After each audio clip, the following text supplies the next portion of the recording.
Ladies and gentlemen, welcome to the Chris and Andre Show. Hello, everybody, and thanks for joining us on the Chris and Andre Show. I'm Andre. And I'm Chris. If you only knew what happened as our intro was playing, it's been kind of a weird 2 weeks, I guess. I think we're out of our rhythm. Am I right in saying that? Yeah, we didn't record at all last week. No, we did record last week. We did. We just haven't. But yeah, we haven't published in like a month. Yeah, life is catching up to us. Yeah, getting engaged and moving to the beach and selling your house that you've lived in for 17 years on this side of the screen will do that to you. Yeah, and I don't know what the hell you have to go on. Yeah, everything else. You just got to try harder. I mean, like I don't know. Don't we all? By Andre standards. Yeah, I just I don't know. It's just like kind of it's been somewhat of a heavy time, you know. It's like and I want to respect how I say, you know, try to be respectful when I say this, but it's like we all go through this heavy time or where you feel I guess off your game, and there's only so much you can do to kind of, you know, stay on your toes. So that's kind of where I'm at. I'm like, I've got a bunch of projects going on, and we always talk about, you know, the difference between stress and pressure, and that's great for me because I understand that, and it's always short term.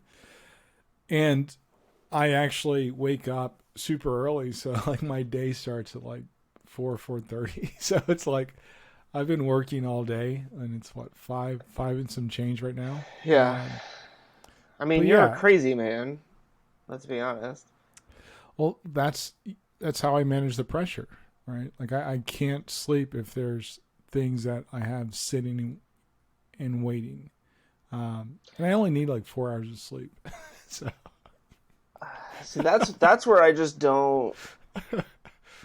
The days where I've gotten that little sleep, like I have to take a nap. I can't. Really? Yeah. Oh yeah. Like I mean, my body is not equipped to handle that little amount of sleep. Like I mean, ideally at least. Okay, not even ideally. At the bare minimum, I probably need 6 hours.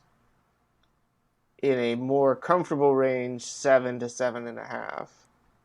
But I don't know if it's just beach life, if it's summer, what it is, but I've just been like having the hardest time waking up.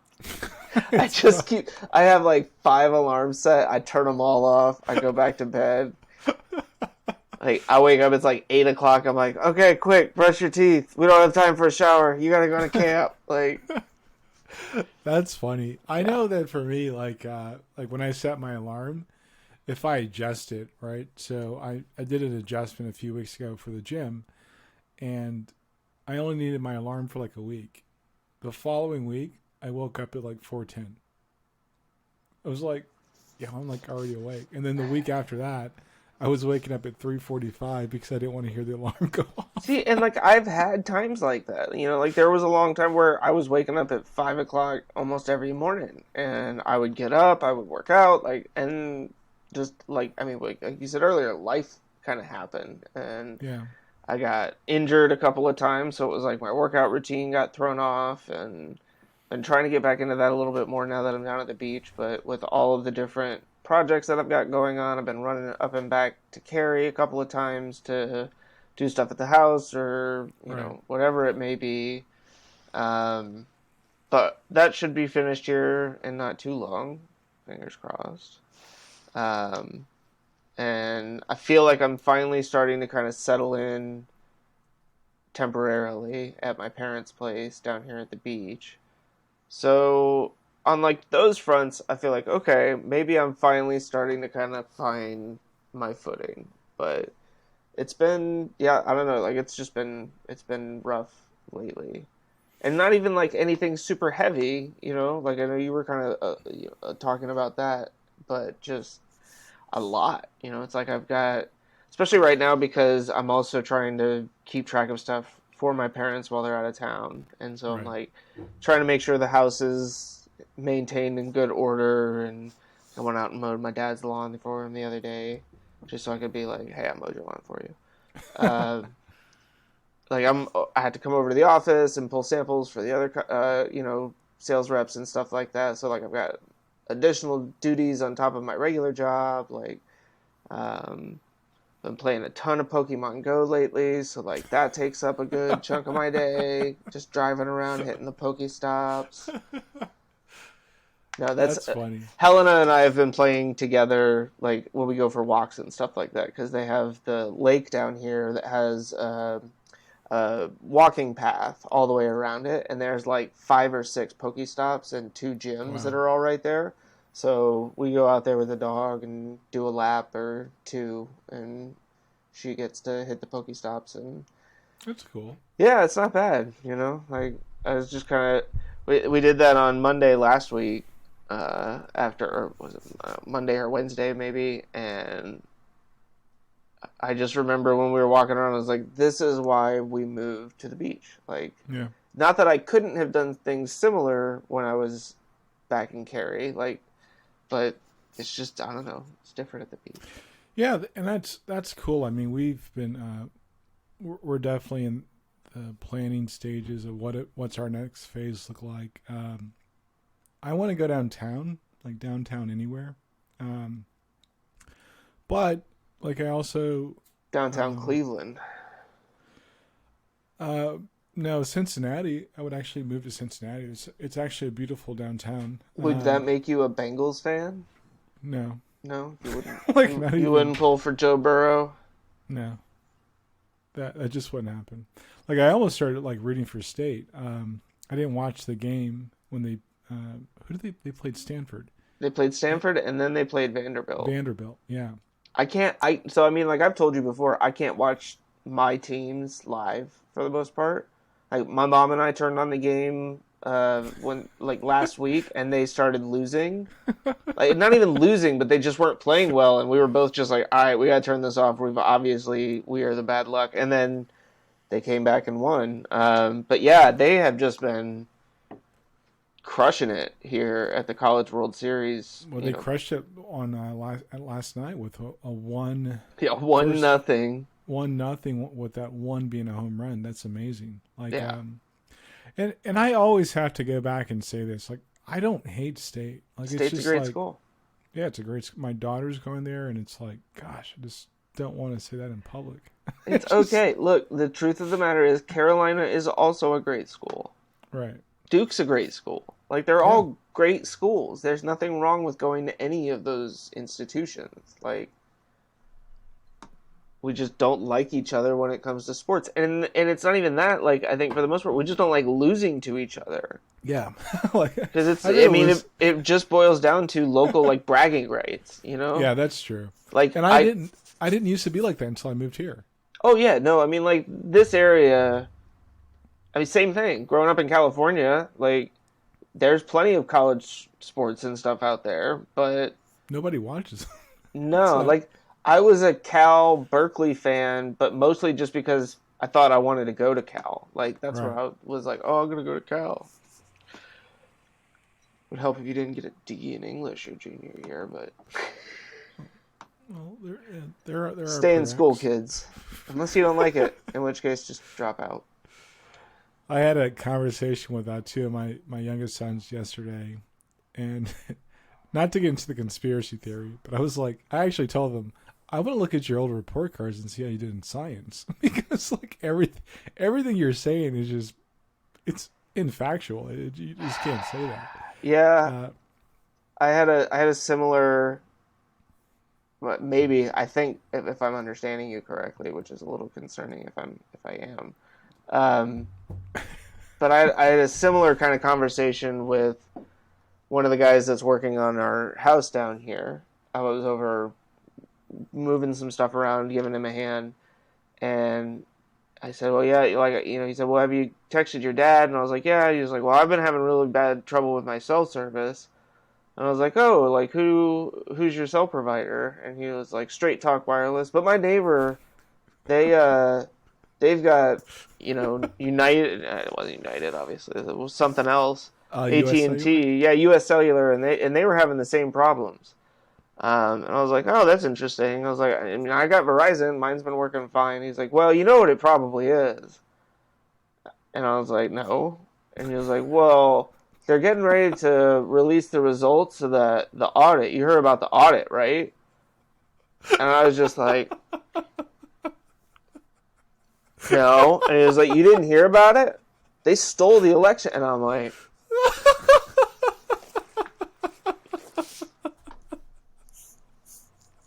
I gotta go. I knew where this was going. No, so the whole thing was like, so they're testing, there's going to be a mass communication shutdown once the truth comes out. And so they were testing that system and shutting down parts of the wireless network in order to test it. And then I was informed that I should be on the lookout for any random power outages because they'll likely be testing that system next. So I don't know, what that actually means. Like the words that came out of his mouth seem to form sentences. I can't.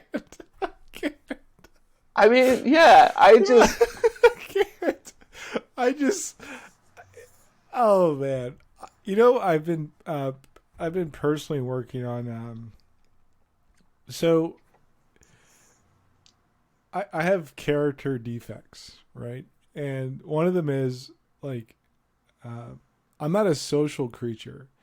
I'm social because I'm uncomfortable being uncomfortable in social settings, and here's why. No, you go ahead. I'm thinking.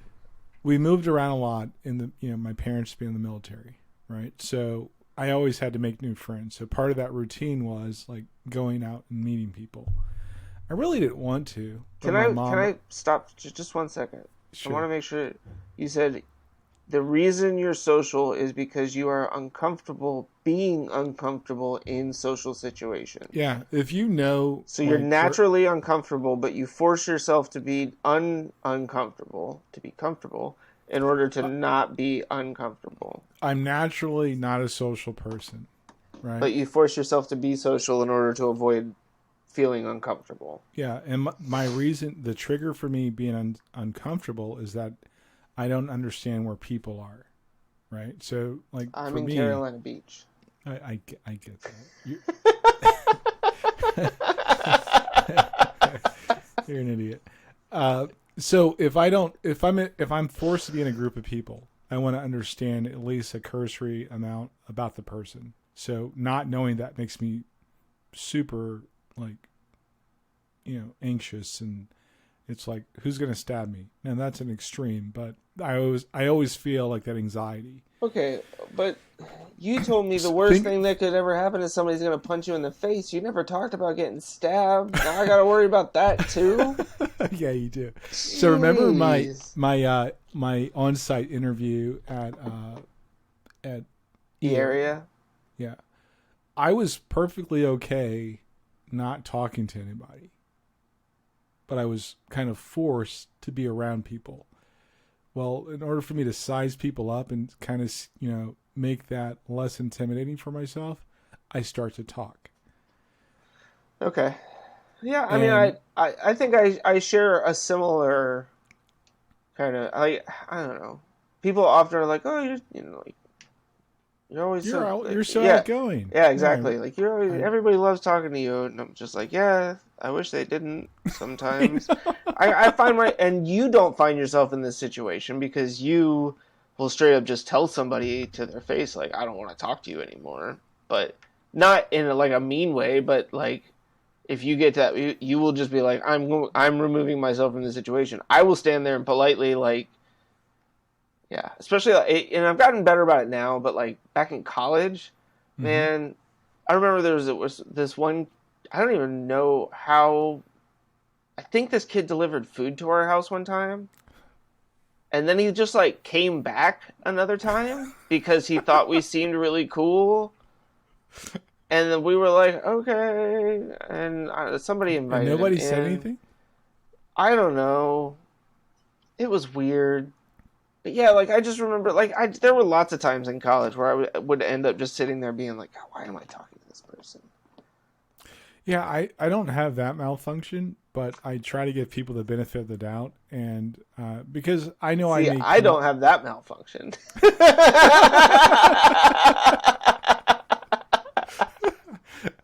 No, I really try to be.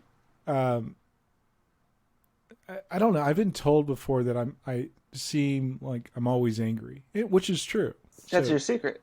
yeah, people like I never tell people you're right. I am like there's a lot of things I'm angry about, but I try to, especially in business. I had a hard time. My personality, like the surface of it, is not very welcoming, and I had to kind of coach myself and get people to give me feedback of what does that look like. So as I've gotten older, I've modified my behaviors to make people not make them feel more comfortable, but to make myself feel more comfortable. So when I stop talking eventually, I'm like, okay, I've done my job. I'm good.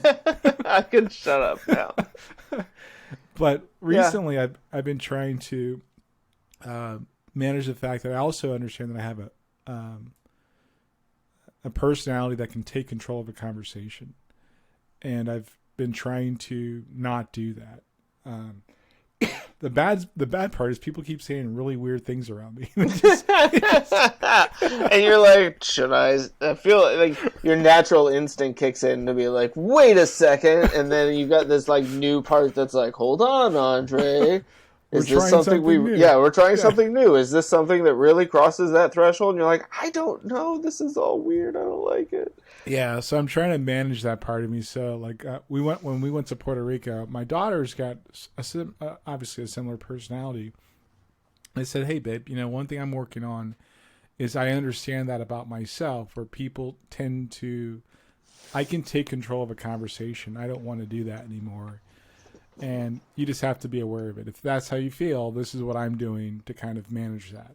Is it right or wrong? I don't know." But it's also it's reducing the anxiety, but it makes me also have a moment to sit in my head and think about the things I believe in. So it's like, wow, wherever this idea came from, it's probably a good thing, but I'm always constantly evaluating. I'm pretty cautious about what I say to people in the first place, but now I'm even more cautious. I'm like, all right, can I be neutral in this position, or can I not say anything, or is it something that I think a new perspective needs to be introduced? Not that you have to agree with it, but just introduce that perspective. Yeah, I don't know. I thought like in that moment with the contractor, I was just like, there was a part of me that was like, I kind of just wanted to respond. Do you really like, Matt?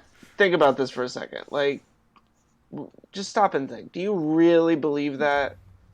But I don't know him well enough for the response to not be, yes, I absolutely believe that. And then I feel like I'd just be opening myself up for more like, here's more crazy conspiracies that back up why these crazy conspiracies are totally legit. Well, I'll tell you the danger and not. I know. Here's how I keep telling you, like I'm struggling with like not making the blanket statement that white people are a certain way. Yes.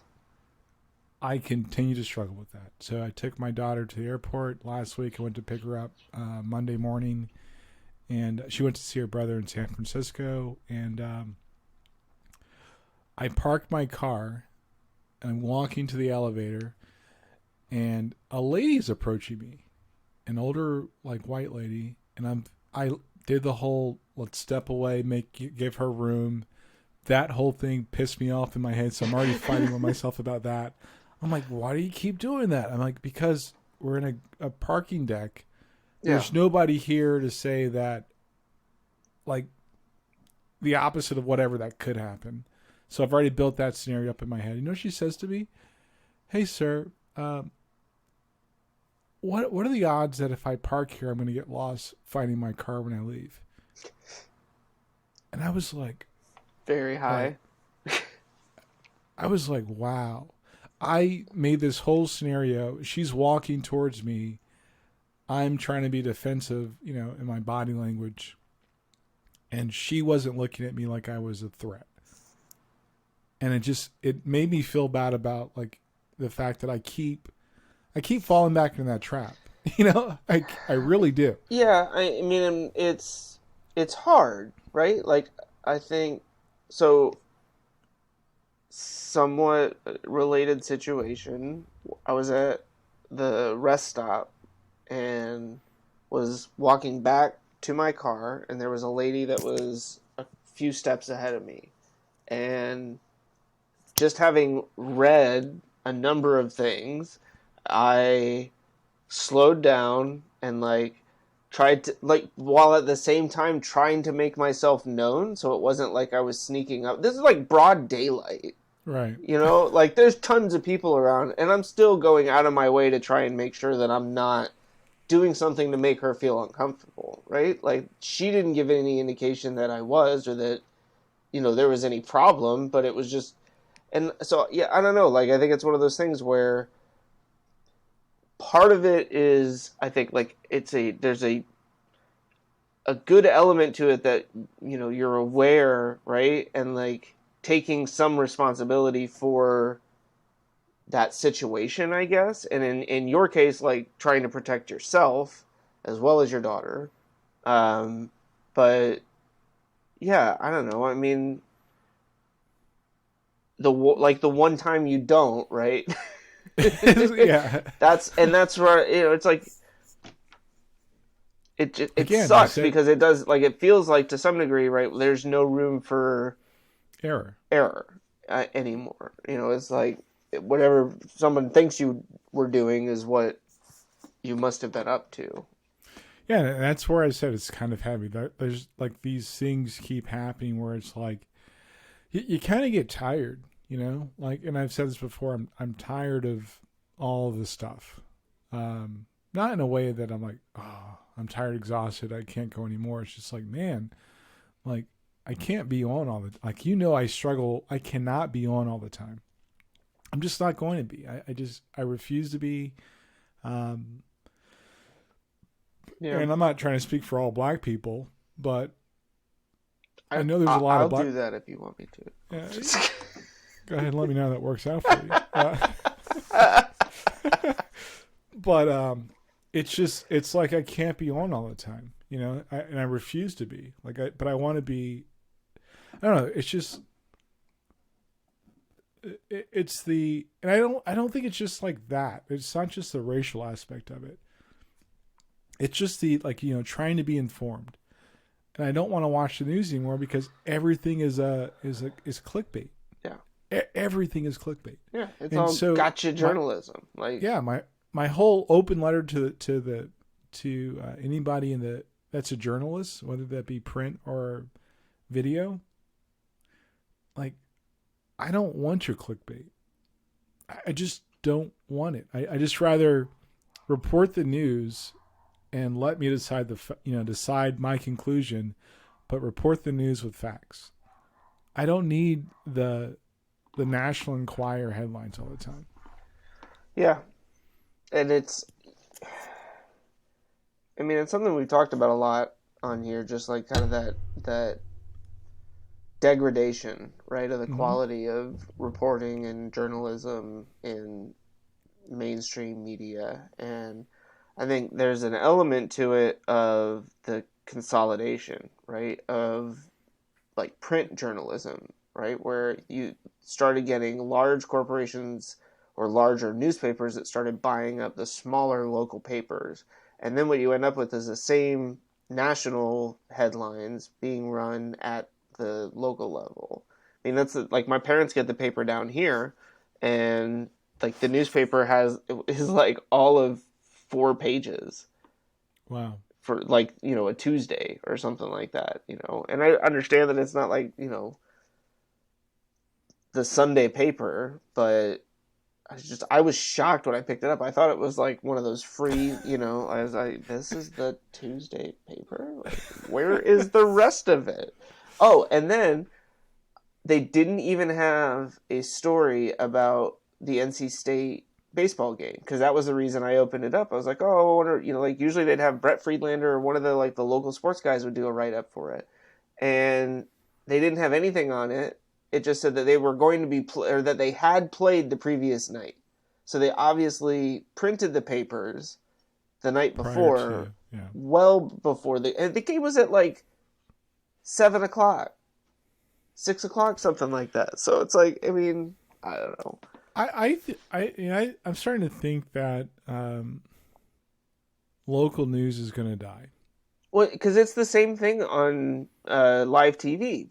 Yeah. Right? I mean, those clips of the news broadcasters that are literally reading the exact same script from like 50 different, local news channels. That's not local news. That's not providing a local perspective on it. That's just regurgitating the same crap. I mean, like, that's why don't you just get a robot that reads the AP headlines? Like, yeah. I mean, just have a ticker that runs 24/7. I don't. Maybe news has become like, so I was talking to my kids yesterday, today's Tuesday, yesterday. And I think that we have more regional problems than we have like local problems, right? So we were discussing like the minimum wage. Yeah. And I still think there is a possibility that makes more sense. One, I don't believe the federal government should have to dictate the minimum wage. Right. I think most municipalities could probably, or actually most businesses could probably figure out a cost of living index and pay people according to that. See, but you say that, and I just wonder, then why haven't they? Because the government gives them an out. If I mandate it's the mandated like minimum wage. So if you got rid of the minimum wage altogether, your belief is that companies would naturally find the equilibrium of how much to pay their employees. Yeah. Because you wouldn't be able to hire employees unless it was competitive. I guess I just don't understand how setting a floor above zero. So I'll give you, without getting into too many details. Yeah. I was in a similar situation some years ago, and I had a staffing problem in a location. I did the homework to figure out what my competitors were paying. I was able to beat my competitors at what they were paying their employees by just understanding that, okay, this is the gap. This is where, the gap of where I'm at, where they're at. Does it make sense for this particular job? And how do I get people to see the next 2 or 3 steps beyond that initial rate? And I did it. Nobody told me. Well, some people told me no, but I still did it, and I was able to solve my problem. And I've had staffing issues whether it be in Wake County or Forsyth County. And I always, or actually Guilford, I almost said Tambien. But you can say tambien. I know what it means. So yo hablo español. So now it's like the Spanglish podcast. So, so I've had the same issue in Guilford, Forsyth, and Wake County. The same like legwork to figure out why are we having this problem? What can we do to reasonably fix it? But so then the issue consistently was that you guys, what you were offering for pay wasn't meeting or exceeding your competitors. Right. But you always look at the cost of living also. In every exercise, I understood the cost of living. So was your goal to meet the cost of living minimum or to simply beat out your competitors? Or to be as close as I could to be like within reason to the cost of living. So I can't say that a job that at that time that gross pay is like 25 or 27 is not going to be 40,000. That's not realistic. Sure.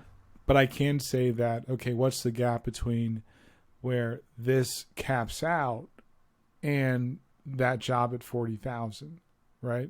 How much closer can I get to that reasonably? And then from every position downward, scaled towards, or actually do a sliding scale to make it competitive. So there are ways to do it. I just don't think you need the federal government to mandate that. And it's not it is to argue against the progressives. Like, my argument would be, give me a minimum wage. Give me a state or a federal one. That is my out. That's my out to not pay people what they're worth.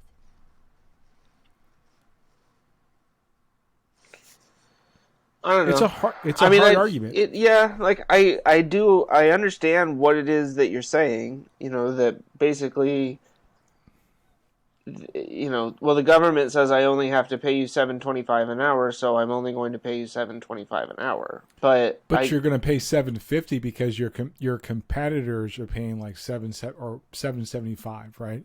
You lower the bar. Well, sure, but that's where I guess I still just don't understand how providing something that is below a living wage for people. It's not so. Take living wage out of it. Right. Put cost of living. So sure. The average salary in Wake County, or actually Cary, is like $80,000. Mm-hmm. Right. And that's the average. There are some that are in the six figures, easy, clean. They don't even blink. But you can't say like a entry level job or a day one job as a let's pick something that not a department head. Is going to be at $80,000. No, my gut says probably 45 to 52. Right. So but if just because the average salary in Cary is $80,000 doesn't mean that it requires. I mean, that you have to make $80,000 to live in Cary. You probably need to make at least $50,000. Probably. So how do you do the math? Do the actual homework to say, okay, I have 10 positions, excluding department heads in my company, and what does that look like? Salary compared to job or to the role. You can make those things work. It's just that people don't want to do it because the out is, unfortunately, minimum wage. Out is, unfortunately, looking at the low end of every salary range for every role. But I still just don't understand how it is that saying you have to pay people at least this much, but you're welcome to pay them more, leads to people saying I can only pay you this much because this is what the government says I have to pay you. I would argue, because then they, like you said, they go and offer more. It's just pennies more, and I don't know. I just think, Chris, I would argue and say that you have to pay them this much is where they stop listening, is my argument. Like, I can't think of anybody that works for minimum wage, but I can almost guarantee you it's within no more than 30% more than minimum wage. That's where people start at. And that conversation does not need, if for example, Chick-fil-A was hiring all their employees at $10 an hour, you know what Burger King would do? They would start at 10. If Chick-fil-A or Burger King was starting at $15 an hour, you know what Chick-fil-A would do? They would start at a minimum of 15. But since we have a minimum wage, right? Because a minimum wage that hasn't changed in 30 years. But it's also the floor. That's the problem. But if the floor was 15, then I don't have to worry about Chick-fil-A and Burger King and McDonald's finally getting off their asses and deciding to pay $15 an hour. That's the point. You're forcing them to. You're basically saying, I'm your competitor. I am the federal government, am your competitor, and I am saying that $15 an hour is what I'm quote unquote willing to pay. So you guys need to pay at least that much or more. I just don't understand how there's any difference when it's coming from the federal government or your competitor. Here's the difference. The Affordable Care Act, right? If an employee works more than 32 hours, you have to offer them like medical insurance. Guess what happened? Companies cut hours to 31 and a half. I mean, they cut them as close as they could. But that's nothing new. I mean, they used to do that with their own internal policies. Starbucks did that for a long time. My argument being is if you set these parameters, like So when I open up a new location, right, I would have to have 110 employees. Mm-hmm. A lot of those 110 employees, I'd say I'd eyeball at least 60% came from competitors. End of story. Well, I've got to be competitive now. So there's a lot of things that you have to do to, to get to 110. Because I'm going to lose probably 30-40% of those people in the first 60 days. Bad hire. So my point being is that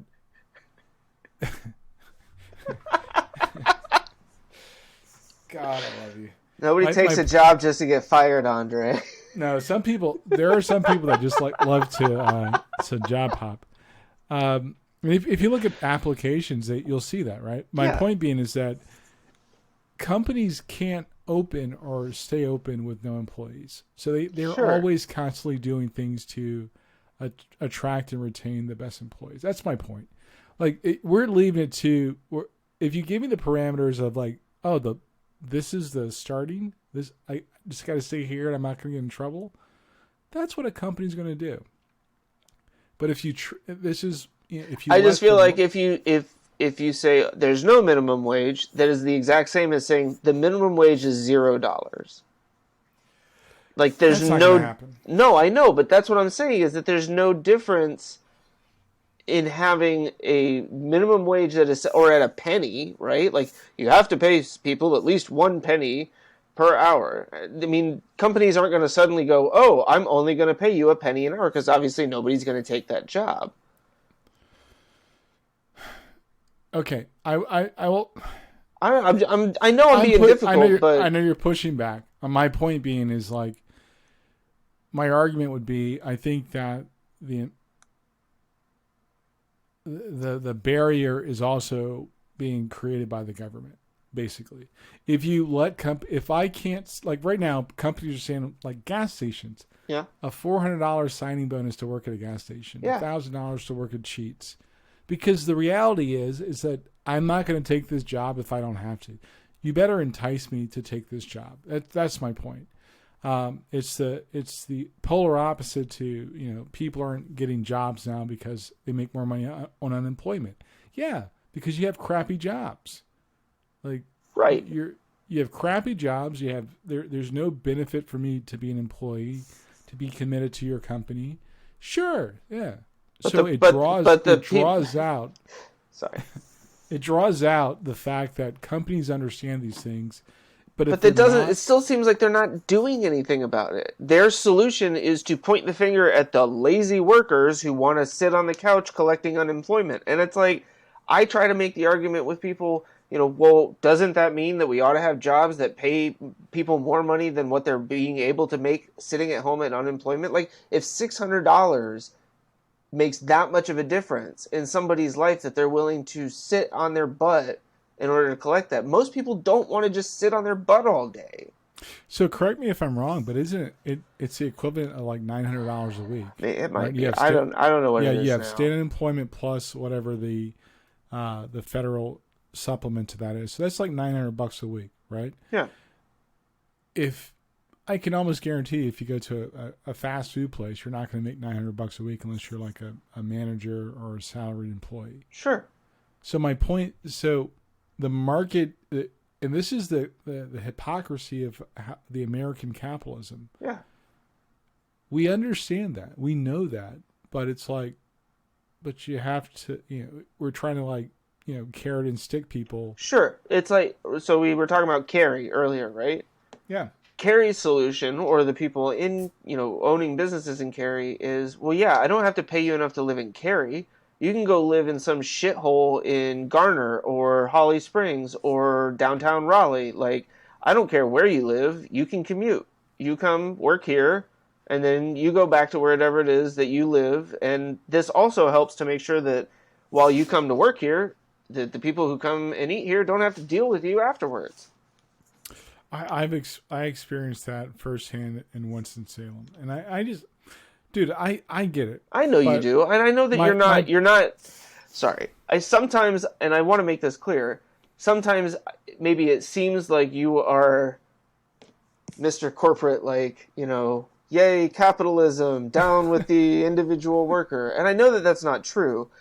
And I really like to play devil's advocate in these situations, mostly because I'm trying to understand, right? And these are the legitimate questions that come to mind when I'm, because there are these, I don't get why it is that, on multiple fronts, why we set a minimum wage at what we did, why it got moved up for a while, and then it was like everybody just kind of forgot about it, right? Was it that it wasn't necessary for it to be moved because companies were paying more? Was it that the cost of living had gone down? Like, and I mean, part of that. It was actually because there was more jobs, right? Okay. So there were and we've talked about this, and just to rehash a point, like IBM in Cary had a factory where people would leave Greenville, or for people I know, and come work here for like $15 an hour in the 90s, right? So it's the minimum wage is I think it's an arbitrary number. And even that when you use like a living wage, that's an arbitrary number. Like I really think that people get hung up on these numbers. It's like, no. Okay, so what's the difference between a living wage and cost of living? So cost of living is it puts into effect groceries, rent, like utilities, and there's got to be, and if you're an economist out there that has got the data, I'd love to look at it. But I believe that minimum wage is a blanket statement, and it doesn't solve the problem. I agree that cost of living in Arkansas is going to be different than even in our state. Cost of living in Cumberland County is different than Forsyth, which is different from Guilford, which is different from Wake County. Sure, but the argument of minimum wage is not an ignorant conversation. It doesn't solve the problem. I believe you're right. In a lot of ways, we are again trying to treat the symptoms as opposed to understanding what the root cause is. Right? Why is it that companies are compelled to only meet the minimum standard in that case, right? And it's obviously not everybody. You're right. Like, I was driving around the other day, and it was, like you said, like $2,000 signing bonuses for Walgreens. Like if you're going to join the pharmacy, it was $300 at Hardee's. Like, and I guess I just have a lot less faith than it feels like you have in the rest of corporate America to do the right thing. No, I don't have any faith in corporate America to do the right thing. So if you look at most companies, right, most large names that are franchise businesses in this country. Sure. So I'm depending on the small business owner, not corporate America. But isn't that in a lot of ways an extension because they're... No, it's not. Okay. It's not. I give away the day-to-day operations. I take a cut off the top. But Billy and freaking wherever Billy is super invested because that's how he's paying his mortgage. He's paying for his family, blah blah blah. If you look at a lot of the large successful companies in this country, a lot of them are franchises. Right. I don't give a crap what corporate America says because at the end of the day, you're probably going to interact more so with a small business owner than you are with a large corporation. Well, but I mean, even as a franchise owner, and maybe part of it is just getting into the right franchise, but I mean, like we've talked about in the past, like Subway, right? During the whole pandemic where you had... where you had Wendy's and McDonald's and these other companies that were helping their franchisees to get lined up with PPP loans, right? And Subway was basically like, yeah, we don't know who is this calling? Like, basically hung them out to dry. I mean, the Subway location in Cary closed during the pandemic. I'm not so, but I'm also not trying to, like, I'm far beyond you can save everybody. And that's the hard part of business for me. And I get that, but that's where you talk about like, well, every time we open up a new location, it's 110 employees. Well, how many new locations do you actually need? Probably not as many as you have. Right. Right. I guess that's part of my point, right? And I've been on that end of the spectrum also, like and that's not a good feeling either. Right. Because it feels like that money could be reinvested into the employees as opposed to going and opening up another franchise that's right down the street from this one. Right. That you understand is going to cannibalize some percentage, right? Like, going into that. When you're your best competitor, you're in trouble. Yeah. Right. So, and I get that. And I understand how market share works. So those are like the details of the argument. They're literally one-offs. In general, you're probably more than likely going to deal with a small business owner than you're going to deal with, like, Starbucks is one of the exceptions. Sure. Right?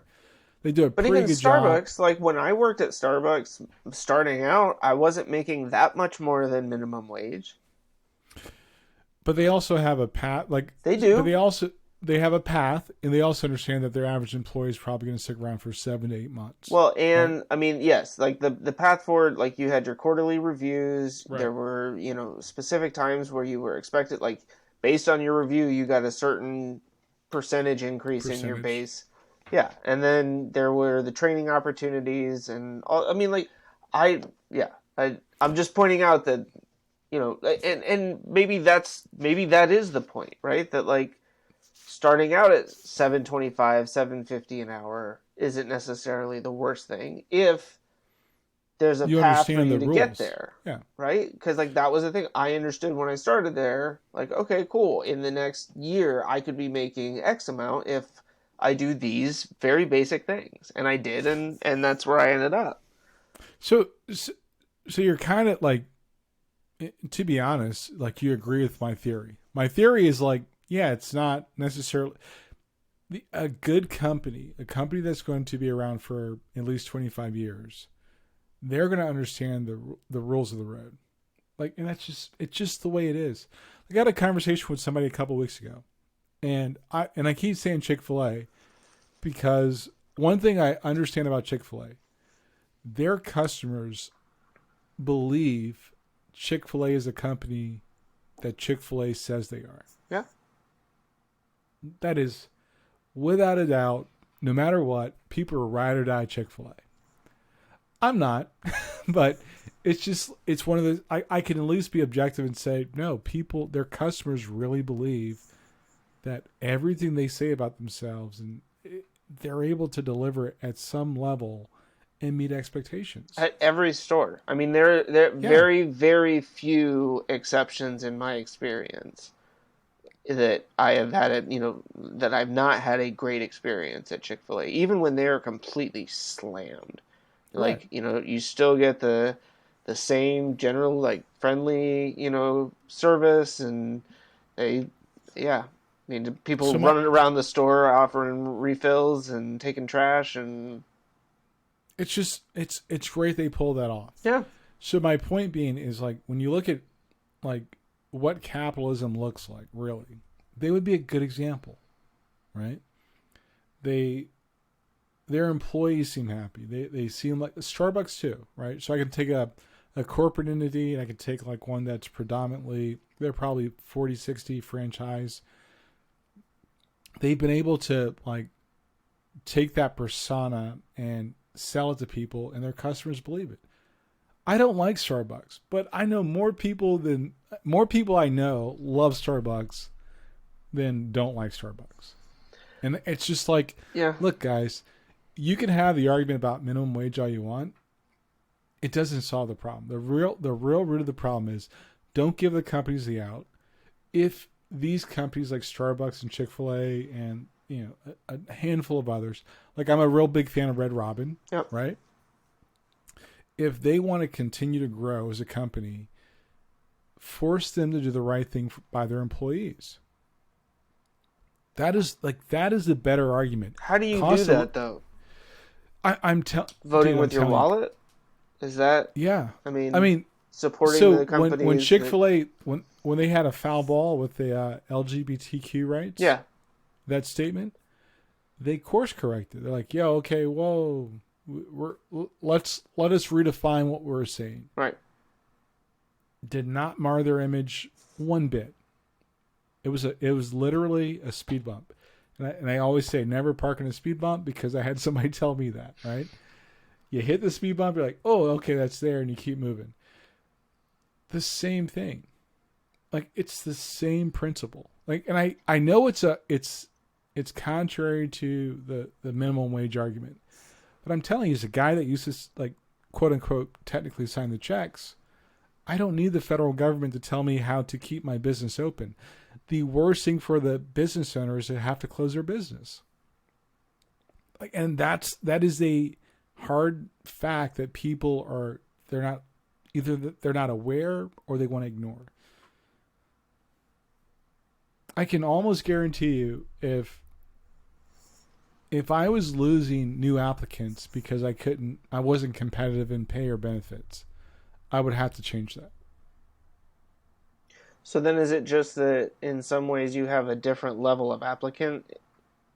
I guess. No. Well, okay.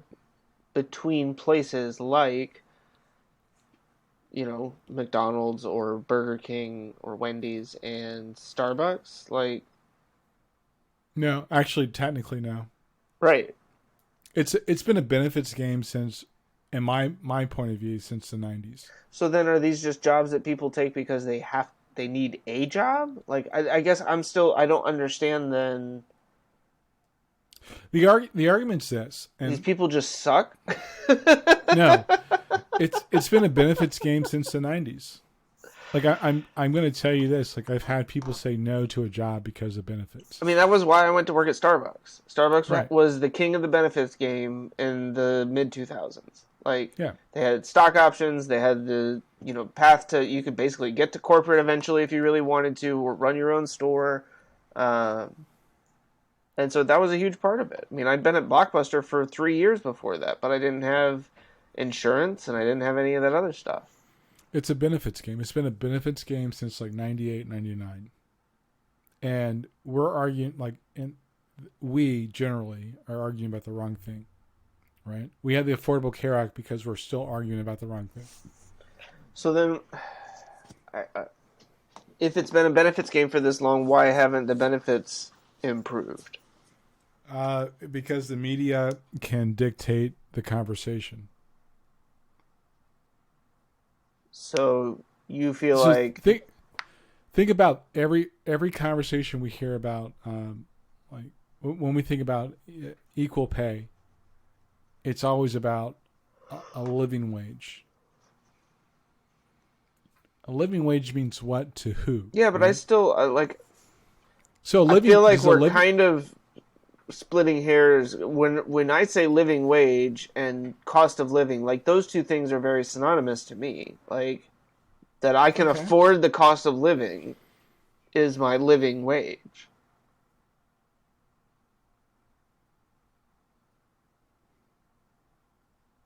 Sure, semantics. I don't like semantics. I know. But mathematically, you're wrong. Okay, explain. So here's like one thing I would throw out at you. There's two things actually. 401ks. Stop throwing things at me. Two things. 401ks. It's a double dip because companies get a tax benefit for every contribution. Right. So you're getting screwed over when it comes to that. And so, if you're like on one of the indexes, you're probably getting investment back from your own employees through index funds anyways. Yeah. So it's a possible triple dip. The other part is health insurance. And I think there are, the last time I checked, there were like 32 states that have Department of Insurance that actually regulates insurance in their state. Okay. Guess who gets paid off of that? The insurance companies? Oh. Well, the states. So there's not really a benefit. Now, granted, it goes back to general funds typically, but there's not a true benefit for states to have a vested interest in making sure insurance is fair for people and accessible. Case in point, I had Blue Cross Blue Shield from Illinois. Mm-hmm. My wife had Blue Cross Blue Shield based out of North Carolina. Yeah. And I paid like $60 a month for myself and my family. And I've never paid as much, or I've never paid as little as I did then. Sure. And I'm not talking like $60. I'm talking like $60 a month.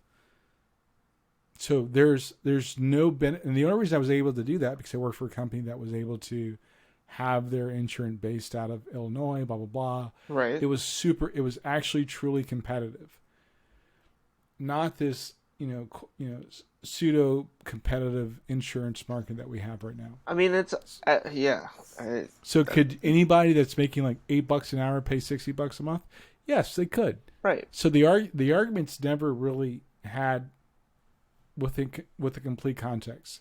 It's super complex. Why do we have so many states with a Department of Insurance? Why can't you buy insurance from another state? Right? Well, you can if you're like you can have insurance from another state if your employer is based there, right? If that's where your employer gets their insurance from. Yeah, I mean it's insurance itself seems like nothing but a giant scam, frankly. Oh yeah, true. Right? I mean, pay us money in case something happens, but once something happens, we're going to charge you more money. Because something happened. Then why was I paying you? Well, in case something happened. But now we actually had to spend some of our money. Isn't that my money? Well, technically. Yeah. We're just there just in case. So so that's why I think the argument is it's complex. It's not complicated. It's just that we're never really having the right conversation about the pieces. And that's why I say a living wage. And I'm not trying to. I mean, like I get what you're saying. What your point is that it is an argument of semantics, right? But what you're saying is sure, provide a living wage, but what is the cost of living for people? How do we break that down, and how does that actually make sense, right? Right. And where can we fix those problems so that it's not so the living wage doesn't have to be $15, $20 an hour. The living wage could be $8 an hour. Yeah. I mean, if you even look at like rents. I won't even say mortgages, because I personally don't believe everybody should own their own house. Right. Like I personally do not. I know you believe some people are not as good as you. I understand. Yeah. That's shut up. What about those of us that own two houses? And have no money in their bank accounts because they had to make 2 mortgage payments. Those people are balling out. I can't help those people. But my point being is, like, if you look at rent, right? And I get population, land scarcity. I understand all those mechanics. I think that the value of a rent should also be reflected in the services that you have access to in your community. Sure. So if I'm paying, $2,000 a month for a 1-bedroom apartment, you better believe the schools should be great. Sure. Right. So I think the conversation, it gets stuck on things that are like inconsequential to me.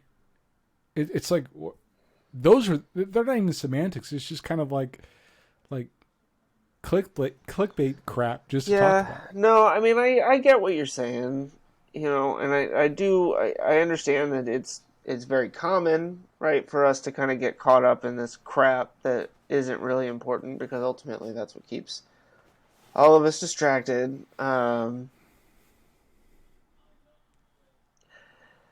I guess in a lot of ways, maybe what people are looking at is they feel like all of those other things will take too long to solve. And so it's like, well, let's just, and I'm not saying it's right, but I'm just trying to kind of find some logic in the thinking of let's just push for the minimum wage. But I don't argue that there should be a course correction. Maybe it's short term for the minimum wage, right? Right. I just think that you're going to miss the forest for the trees by doing that, because the minimum wage got adjusted. I was like 17. The last time I ever saw it get it, or I paid attention to it. Right. And it's like, it's $5 a week. like $5. times 4. That's $20 a month. $20 a month. Like, as an adult now, I think on average, I literally spend like $60 just waking up and going out my front door. And I know that sounds like pretty messed up, but it's true. It's like I literally spend, like, when I was 19, I could spend like $100 a week Right. on crap and never think about it.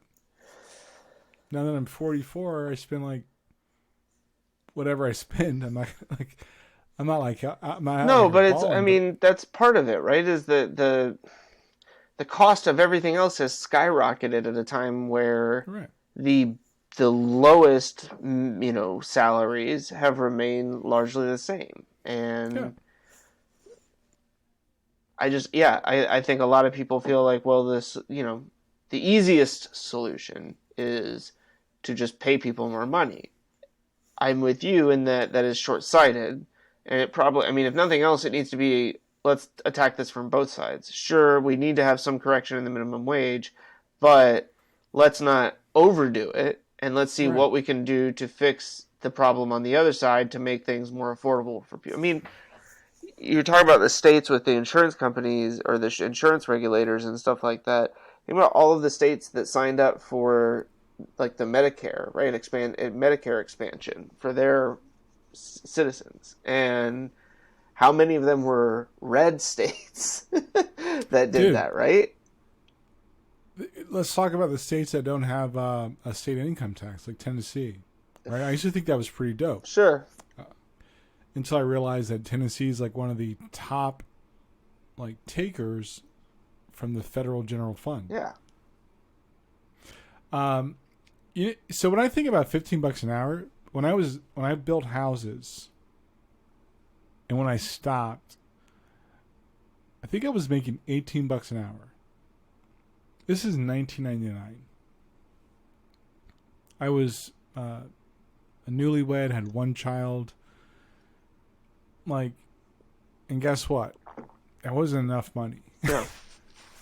So, like, that's why I think, for me personally, when people keep, they want to park in the speed bump of $15 an hour, it's not going to fix anything. No, you're right. I mean, and there's this, the kind of the battle cry is, well, somebody who works 40 hours a week should be able to, afford to pay rent and buy groceries, right? They shouldn't have to make that decision.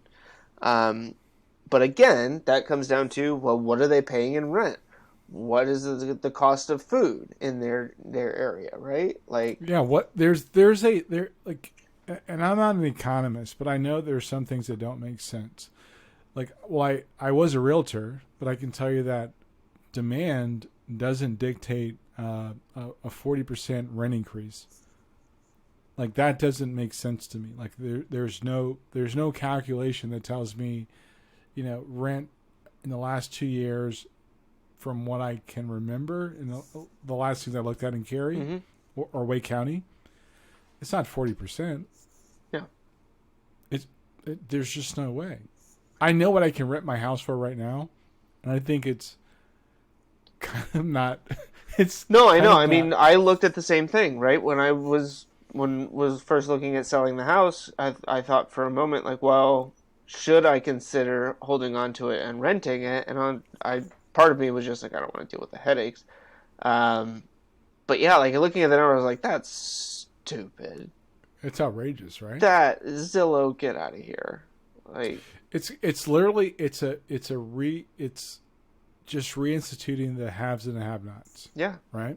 Well, that's, I mean, yeah, like, you think about that in that area in particular, where it's just like, oh, your rent's going up 40%, can't afford it, tough crap, right? Yeah. So you move out, and now I get some, new tech person that wants to go work at RTP or whatever it is, that wants to come live in Cary. And I mean, like, I loved living in Cary for a long time. Like, it's a great town in general. Like, when I first moved there, this is my favorite thing. They had a service the dudes walked around behind the garbage truck with a cart and would walk up to your house, empty the garbage from your garbage can into the cart, and take it down to the garbage truck. You never had to take your stuff to the curb. You just threw it all in the cart right next to your house, and they would come get it for you. And it was because they didn't want people leaving their trash cans out on the curb. So the 90, I want to say, we had the Olympics in the States in, what, 94? 96, Atlanta. 96. So the 97 Special Olympics. Yeah. Those were in Cary, right? Yep. They actually had all the homeless people go to Georgia. Sure, yeah, makes sense. I mean, so Georgia probably brought them up here for the Atlanta games, so we were really just returning the favor. But I mean, and that's not right, because that's not new. That's not exclusive to Cary or North Carolina. Just to be clear, it's just a fact. It's just like, look, I get it. I don't. So I'm going to go visit some family in New York, and my cousin, like, I love her, but she kind of got at me. She called me Southern, and I wasn't, like, part of me was kind of pissed when she said that. She's like, but you've been there for so long. I was gonna say, how long have you lived down here now? Yeah, and then she made another comment. She was looking for something that she's like, well, I know that she used to live in Charlotte, but she went back to New York, and she says, well, I know they sell it in the stores in the white neighborhoods. Wow. And I was like, yeah, I do live in a white suburb. Like, and I know that. Like, I'm not gonna sit here and be like, I mean, that's right. Like, I recognize that. Like, I was in Whiteville, like, and not Whiteville, but it's actually a city. Yeah, no, I know, and it's. Anyways, I would never live in Whiteville. No. I mean, it's just kind of out in the middle of nowhere. I knew a person from Whiteville. I used to work with him at Galaxy Cinema. But the name Whiteville? Yeah, I know. Yeah. I can't end well. No, it can't. So like we've talked about in the past, like the Don Lemon and Chris Cuomo podcast. There's another, racially diverse pairing that I thought of recently that actually reminds me a lot of us, and I wanted to get your take. But Colin Jost and Michael Shea. But God, I feel like the roles are reversed just a little bit, because I feel like Michael Shea is the one who's usually like setting Colin up and then like getting him with something. Colin's just like. I'm not gonna lie, I thought about that too. I'm like, yo, I'm Colin Jost, yo. But you're not exactly. That's the whole thing, because I've got the Colin Jost, like, I mean, I don't think I'm quite as pretty as Colin, but he's from Staten Island, but I look at it this way. You're right, and they're actually for the most part, and I'm gonna say it because I mean it. Say it. The skits on SNL have not been as lovely as they used to be, but when I do watch SNL, I stay up for the Weekend Update. I will fast forward through stuff if I'm not enjoying it, just to get to Weekend. I'm like, all right, let me get to Weekend Update. They're consistently funny. And the reason why I'm not Michael Che is because I'm old. Yeah, I mean, like, I could see that. Like, if you give Michael Shea like another, 7-10 years, like, yeah, he's probably right about at that point. Yeah, I'm like, oh, there's a punchline. I'm like, I just don't want it that bad. I mean, I was watching some YouTube compilations of the jokes that they write for each other at the end of the season or Christmas hilarious. And stuff like that, and it just, some of the stuff that he writes for Colin, and then he's like, well, I wouldn't have said that. And it's like, I mean, the NLK joint where it was like, he sets him up pretty bad. Yeah, he really does. It's great. That's funny you say that, because I watched like a good run of their Weekend Updates, and I often think about that, and I do respect Don Lemon. Mm-hmm. Like, I'm glad you mentioned that. I really didn't used to rock with him until like COVID, because I used to think like, yo, and it's because I was, what's the? I felt like he was talking to an audience that wasn't trying to listen to him. Sure. Basically, it's like, yo, you're saying some good stuff, but nobody's trying to. You're not connecting with people because of the delivery. No. Because like white people don't want to hear. Oh well, yeah. About racism. That's also true. But the more and more. Yeah, it's pretty good. But what about Barack? Yeah, dude. It's guys, not the we same. had a black president. Racism's over. The Supreme Court said so. And I wasn't rocking with Don Lemon. Now I don't agree with everything he says. Yeah. I'm gonna be honest. Don Lemon's like a 90-10. I agree with 90% of the stuff he says. 10%, I'm like, sure. I question, right? But Chris Cuomo, like, he's super honest, and I also feel like he gives like two shakes about whatever he says. He's going to try to be as consistent as he possibly can. And so I do see that dynamic there. So I feel like I'm more like Chris Cuomo. And I mean, like in both cases, we're a blend of the two. Yeah, like it's certainly not. Sides, yeah, like it's not a direct. I mean, and honestly, that's what makes this pairing and this podcast so much better than anything either of those other pairs have ever produced. I mean, let's be honest. No, it is like I don't know. The more that I think about it, like, there's been a lot of those types of like pairings over the course of like the recent history and stuff like that. But you know why though, right? I'm very curious now. Here's my theory. Yeah. My theory is it kind of came to like more like clarity. I was listening to this study that was done on like what are people's political leanings if they grew up in a neighborhood of people of different races? Mm-hmm. And they looked at people from like World War II or late 40s ish to see if by living with people outside of their ethnicity, what's their political leaning? Most of them are like Democrats now. Yeah. Now, granted, I'm still kind of conservative. Like I'm more of a moderate, if I'm being honest. Yeah. Like, I would not call you a Democrat, and I certainly wouldn't call you a liberal or a progressive. I mean, I do. Like, I mean, when people, like if I'm talking to people about the podcast and stuff like that, I will often say, like, well, yeah, like, it's kind of interesting because I'm obviously, like, they'll usually have a sense of my political leanings. I was like, my buddy Andre, like, he's certainly more on the conservative side, though, recent events have left him sans party, and they're like, oh, okay, well, so he's not a complete idiot. And I'm like, no, obviously. Yeah, you take it to the face of that. Like, yo, say word. Like, so I'll be honest. Like, so I am socially moderate, super right. I'm fiscally conservative, and when I say fiscally conservative, I mean like, let's make common sense decisions. See, and you say that you're socially moderate. You are so much more liberal than you realize you are. How so? You just, like...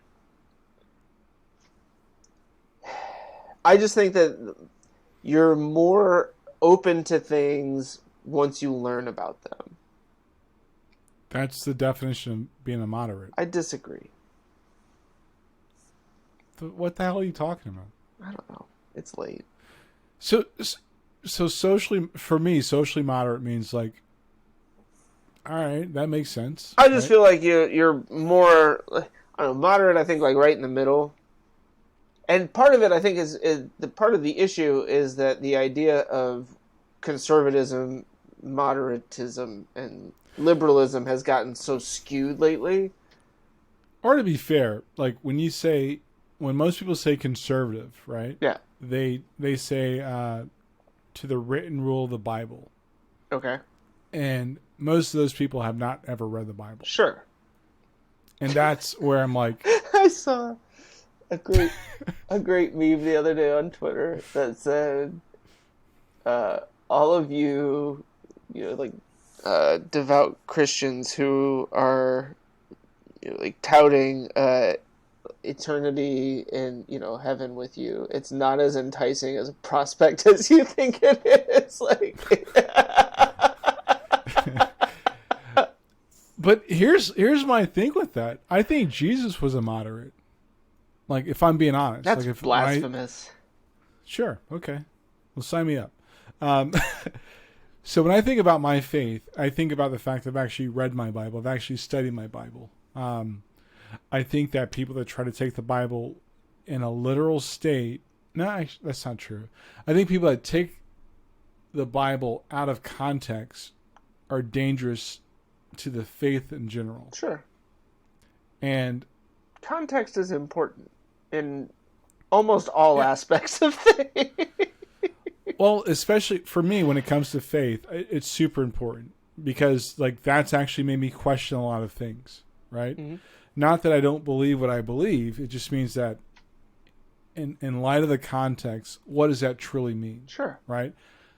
I will say for the 100 millionth time, I was homophobic, right? But as I got to the, like, probably one of my foundational lessons in the Bible of the woman caught in adultery, Jesus literally said, "Go and sin no more." There was no prescription after that.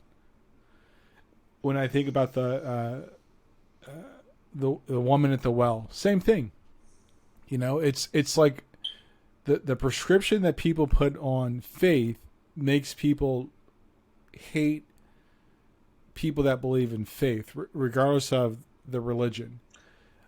See, but don't. That's what I just can't sign on to. I'm like, I can't do that. No, and I understand that. I guess in my mind, the prescription of liberal, moderate, conservative is all really more relative to the rest of society, right? Like, moderate, in my mind, is more middle of where the rest of society stands, as opposed to, as a moderate, these are my defined characteristics. It's kind of like liberal and progressive, right? Like, in my mind, a progressive is somebody who kind of believes all of the liberal tenets, but probably to it maybe an even greater extreme, right? Like, no, I'm not cool with Biden absolving a couple million or $1 billion worth of college tuition debt. I want all of it gone, right? That's the difference between, like, liberals and progressives. Sure. But that's a fiscal issue, right? Well, it is. It is. No, and I'm using a bad example in this case, but I guess I would consider Jesus to have been more of a liberal of his time. He's a social, but he'd also liberal. Be a social liberal, quote unquote moderate, right? Because he'd also question the thought of the time, right? There's multiple I guess I don't where, understand how questioning the thought of the time makes you a moderate by default. Because without the so again, back to context. Without the context of the question or understanding why the question. So when he was asked about divorce, right? And again, this is like my this is my faith showing through, right? The question was asked, well, what's your stance on divorce? And he said, well, sure, yeah. God hates divorce. But understand, the decree was written because you had a hardened heart. That means that you're not willing to forgive. You're not willing to love and being accepting of the fact that somebody may have made a mistake, or, your vision of the world may have changed. Mm-hmm. So sure, yeah, if that's what you want to do. But understand this, the greatest commandment is still love. And you should be forgiving. So it was a challenge of the thought of the day, right? Sure, if that's the route you want to go down, you're not wrong with that. But if you want to take the full breadth of what was actually being taught to you in the Old Testament or the Torah, you should always be forgiven. Your heart should never be hardened towards another person, right? That's in my mind, that's the I can always take a, like, sure, I can take a stance. We've talked like, yeah, sure, that's what you want to believe. I struggle with that because my faith tells my life tells me I want to be this person that says, no, I understand, right?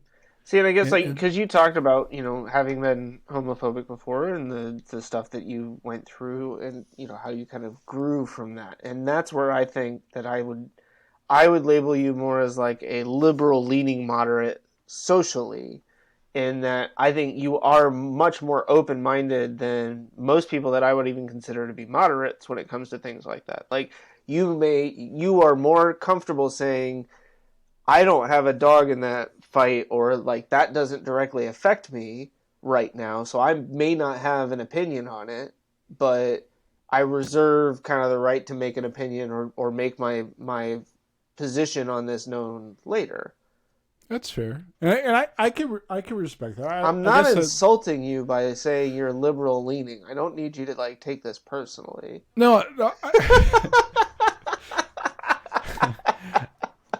I guess I could say I'm probably more like socially I'm probably more liberal leaning because I think that and I struggle with this, right? So people of faith, in my opinion, I'm like, hey guys, just remember that when the person we say we all follow was asked what was the greatest commandment, it was to love God with all your heart and soul and love your neighbor as yourself. So I'm trying to get to that point, Yeah. right? So that I guess that would by default make me liberal leaning. Now, to be fair, it doesn't mean I can't call out wrong for wrong. No, right? but that's that again, right? Like, I don't think I to me think that liberal that's a it is social. there is a social issue there. I don't disagree, but I don't Right. feel like that's I don't feel like that's explicitly on the liberal side. I mean, the whole Catholic Church stuff. But I guess my point, like, I do understand what you're saying, that there is, like, in some cases there seems to be this rush to accept, right? Oh Yeah. you have to be okay with whatever anybody's okay with, right? And then you get the argument, well, what if I want to marry my pig? Like, well, okay, we're not at that point yet, right? But yeah, like, I mean, I'll be honest, there's the transgender issue and topic is something that like I'm still learning about, right? And one of the things that I really struggle kind of understanding is kids at a young age who are going through changes already just because of the natural stuff that's going on with their body, who are given hormone blocking treatments, who are given, gender conforming surgeries, like those sorts of things. Not because I don't think that those things should be allowed, but mostly because it just seems like that time in a person's life, there's a lot of change going on. And I'm not saying that this is like everybody who's done that has regretted it, but there are some people who have now kind of said like, wow, I really didn't understand everything that I was kind of committing to at that time, and wish that there had been more people around me who had kind of like encouraged me to just think about it more, as opposed to just saying like, yeah, whatever you want, like, and I don't know. That's actually like that's actually interesting you bring that up. So one, I'd be remiss to not mention the fact that like I don't understand people coming out. Like I just don't get it. I'm like, yeah, I never have once, and I get it in general. Yeah. I don't understand. It's like if you were in an online chat room for a while, right? And then you're like, guys, I have a confession. I'm black. Yeah. I'm like, yo, all right. Like, and half the people will be like, I knew he was black. yeah. I could tell. but I think that's a very so I actually can like that's something I think about, but I don't have a I don't have a there's no opposition to what you just said. Well, right? and I think that we should, as adults, not saying that we're I think we should give children the time to, like, if that were my situation, Yeah. I'd be like, hey, you know what? That's great. How about you wait until, if you want to be transgender, great. But let's not do anything permanent until you've like made it to like you're on your own. Because there's a lot of things that can change between now and then. Yeah. And I think that's a more responsible thing. And this is just, if you're listening, I'm not saying that right. there aren't we're people not that judging, can make that decision. We're not judging the decisions that have been made by other people. But I'm also not afraid to say, like, yo, for my kids, right. if one of my kids ever said, like, hey, I want to, switch genders, like, look, I understand what you're saying, but it's not for me, but for you. It's like permanent. Yeah. That is a permanent decision. Let's walk through this together. Yeah. And I don't think that a child should feel like they're not loved by their parents. Right. But I also don't feel like that. I really also don't believe, because I didn't have a lot of things figured out until I was like 24. So there's like, you don't want to make that permanent decision at 13. Right. And I agree with you. I mean, we don't let kids get tattoos until they're, like 16 with a parent's approval, I think, right? 18 on their own. Are stupid. Well, yeah. But, I mean, freaking piercings, right? Like, you can't get a piercing under 18 without a parent's approval. So, yeah, and I'm not, like, obviously, in these cases, I think the parents are usually giving approval, but it's just like, I don't know. And maybe my lack of education on these particular incidents is leading. And again, to... I'm on the fence about it. I've got gay friends, and that's even for me. Like when I say it, it sounds almost like I'm one of my best friends is black. Yeah, I mean, I've got a friend that actually, like, he's been with his boyfriend for like a long time, for at least 10 years, and like we were talking, and he's, like, it came up that, him and his boyfriend they're not, like, I'll hug my wife in public and we'll be with our friends, whatever. Yeah. And he was asked, like, well, why don't you guys hug? And he's like, well, I just don't want to make people feel uncomfortable. And it just makes me feel like then I'm doing something wrong. Sure. As a friend, because you're not going to make me feel uncomfortable for showing love to somebody that you love. Yeah. Right. And when I think about, so I was asked actually yesterday, and, what does marriage mean to me? And what does all that stuff mean to me? What does a family mean? And like marriage, in my humble point of view, and children, is actually being able to see love live. Right? So a lot of people say, I love cheeseburgers, I love this, I love this. No, you like it a lot. But to see love, like I love my wife, right? And I get to see our love be alive at the time. And that's good and bad. And I think that in and of itself is a beautiful thing, and I think that, to kind of tack onto what you're saying, like if I love my child, if I love somebody, it's like, no, I want to make sure that I can really see what that looks like, and I can really experience that with you at the moment. And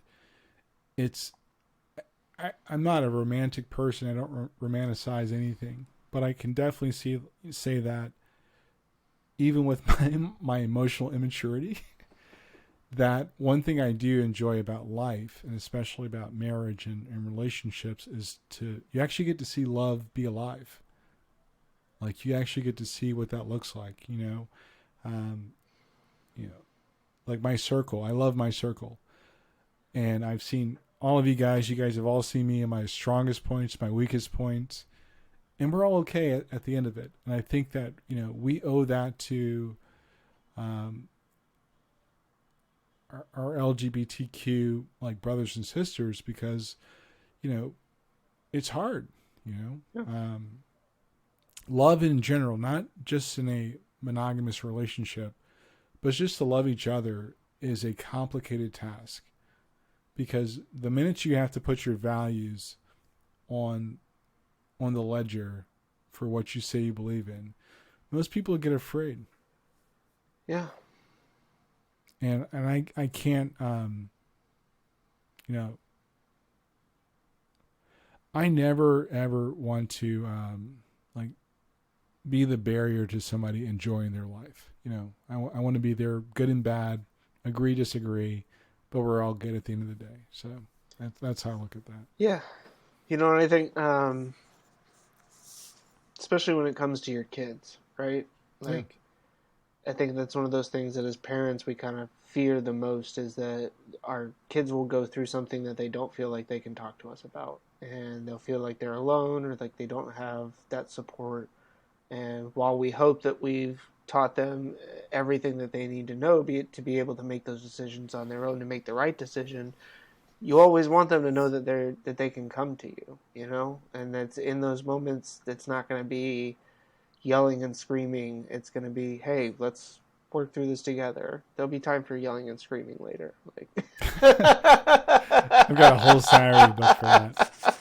Yeah, my kids are like close to, my oldest son will be 30 this year, and damn. yeah, and I always tell my kids like, hey, you know, whatever you want to tell me, I'm pretty confident you won't hurt my feelings. I may not like what you're saying, but you know, It's not going to change the way that you feel about them. no, and that's what I want. I know eventually I'm going to die. I'm not looking forward to that day, but you recognize it. Yeah, I want my kids, I want my like people I love to say at the end of the day, hey, this guy literally tried to do the right thing as best he could with what he could. That's all I want, and that's my goal. And I may not have the notoriety or fame of LeBron James or anything like that, but I want the people that I genuinely love and people that I meet and interact with. The lady I saw at the airport, like, that was a good guy. Like, he really tried to do the right thing regardless of how he felt about it. So is that what's going to be on your tombstone? Have you told your wife he did the best he could with with what he knew? You know what? That's actually, it's funny you mentioned that. Let's wrap it up with this. My wife's grandmother passed away, and she was 91. That's a good run. And a couple years ago, my kid's great grandfather passed away. He was 94. And what's interesting about both those people, and I love them dearly, is they all had some thought about me before they met me. And I can honestly say, like, you can't see this, but there's actually a card here from when my kid's great grandfather passed away. And when the last time I saw him before he passed away, he was in a wheelchair and he was kind of in his own little world. And when he saw me, his eyes lightened up, and he goes, "Andre, come give me a hug." And I was like, "All right, cool. I'm over there." And we just talked for like forever, it seemed like. And my wife's grandmother, I remember the time she was coming from Peru, and I actually took her return tickets and put it in the dash of the car. And my wife's like, "What are you doing?" I'm like, "Well, just in case she says anything racist, you know, we're just going to pay the money and send her back today."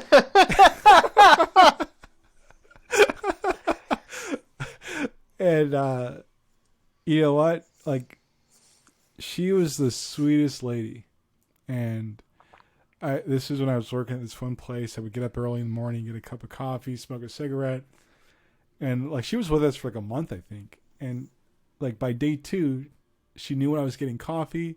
She would get a cup of coffee, un cafecito, and she'd come outside. She would smoke a cigarette with me, and we would just talk for like 20, 30 minutes. And she just loved me. Like, she, you know, it was just, and that's what I mean when I say that at the end of the day, like, I want to try and do the right thing by people regardless of how I feel about it.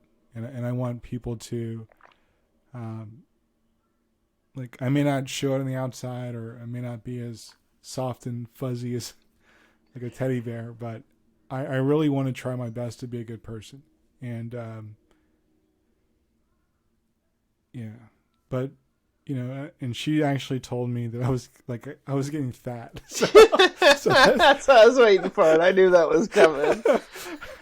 So when she told me, I was like, "Can you see?" Like she goes, "That going, me Andre." Like, and I was always her Andre, and that's what I mean when I say like you get to I want to see love be alive, and I've had an opportunity like throughout my life, even good times, bad times, right? I always look for because I believe it's there. There's love in life, and there's love in the darkness, and it's just being ready to be open to that. So, and I say that with all sincerity. Like my life is not a bed of roses, but I can definitely tell you that I know there is sunshine and there's light in the darkness. So, yeah. Well, that was beautiful, and I won't try and add anything to that. Yeah, well said. Yeah. Again, it's been a heavy week. We're trying to. We will get back onto our game. You'll see us eventually. Eventually. Andre's sitting here like, I'm part of the problem now. I've got 3 episodes I haven't edited, and I'm like, oh my god. Like, I think I had 5 at one point backed up. I think that's the most that I've ever had. But Andre has already edited 2, the first 2. We've got them put together. We just got to get them published. So that'll be something I will try to work on later this week, if nothing else. So that'd be amazing. We'll get some more stuff to you guys. We really do appreciate all of the likes, the subscribes, the views, even themselves are helpful. The fact that we haven't published content in like a month, and we can go on SoundCloud and YouTube and see that we're still getting listens and views and stuff. Really, honestly, like it's a nice pickup every once in a while when I'm like, man, I feel bad that we haven't published anything. I wonder how awful this is. And I'm like, our Tesla fanboys deny reality video on YouTube got like 39 plays this week. What the heck? So obviously we just got to talk more smack about Elon Musk, so I can get some more YouTube videos. God, I don't want to. I kind of I don't want to I'll say this. All right, say it. I respect his game. I mean, I really do. Yes, like I just wish people would stop treating him like he's Tony Stark. He's not Tony. He's not Tony Stark. Yeah, don't gas dude up. He hasn't had that epiphany to become Iron Man yet. We gotta send him over to the Middle East, have him kidnapped, almost blown up. I think Bezos will become like Tony Stark. Okay, no. Bezos is going up in a cloud of smoke. This dude's like, no, I'm hitching a ride on my own rocket out of here. And I'm sorry, that never works for people. Yo, I'm just saying, like, if I was to hedge my bets on who's the first, no, forget Iron Man. Who's the first real Batman? Oh, I gotta figure that out. Well, it's certainly not Bill Gates. Nah, he might be like the. He's the diddler. Diddle, diddle, diddle, diddle, diddle. That's a whole can of worms that we can open up another time. We're just in the weeds. Huh. There is no celebrity that could be like Batman or Iron Man. Or a billionaire. Yeah, I mean, I'm going to have to think about it. I'm sure that there's someone out there somewhere that we can come up with. Would be a good candidate for it. I bet there's billionaires out there that I didn't even know existed. Like, I was watching the F1 Drive to Survive, and some dude's dad was just like, oh yeah, so I'm a billionaire, so I bought a race team for my son. I mean, his son is like a great driver, but I just like, oh, it must be nice that your billionaire dad was just like, let me buy this bankrupt race team. And yeah, now I think he's racing for Aston Martin this year. I watched the French Grand Prix on. Yeah, it was great. Sunday. I was watching a little bit of NASCAR. Were you? Yeah. we'll have to talk about this. Yeah, I know. We got a bunch of other stuff I'm thinking like now that we could have talked about, but we'll have plenty for next week. Yeah, I was just like gonna say like there's a science in racing, period. There is. But NASCAR drivers are actually pretty skilled.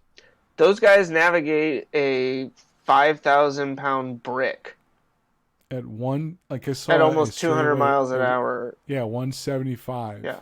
Like top speed. I mean, on the super speedways at Daytona and Talladega, like they'll hit over 200 miles an hour in the straighawways. It's ridiculous. Yeah, they'll drop down to the turn at 180.